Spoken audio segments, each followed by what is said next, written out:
No doubt coronavirus is having a huge psychological impact on many people. I'd like to bring in friend of the show, clinical psychologist Dr. Jeffrey Gardier, who has seen this impact firsthand, and he's eager to talk about it.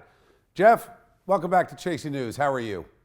Thank you, Bill. Doing well. Thank you for having me. So let's first start with the impact of on people who are looking at this and they're hearing news story after news story after news story, and they're reacting in a way that has, I think the fear level is building. Yeah, certainly news is news, and news gets ratings. And sometimes you may have some outlets who are sensationalizing what's going on, which is, of course, very important, which is very tragic, which is impacting all of our lives. But I think it's very important, Bill, for us to keep our eyes on the prize, and that is to empower ourselves with accurate information. What are you hearing directly from people? Because we're seeing a run on stores. We're seeing people that are really very fearful that they're going to get it.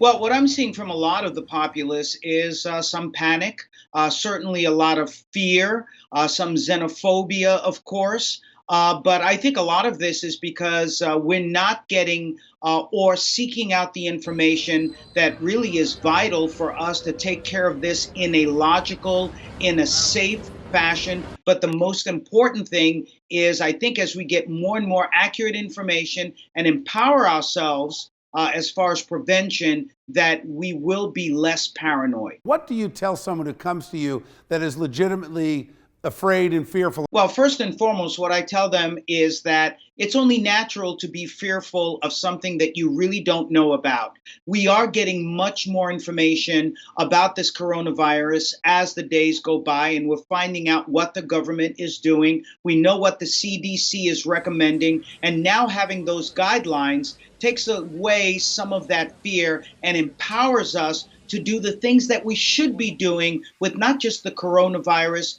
but with also the flu or any kind of other communicable disease when it comes to this sort of a situation. Bottom line, Doc, read the article, not just the headline.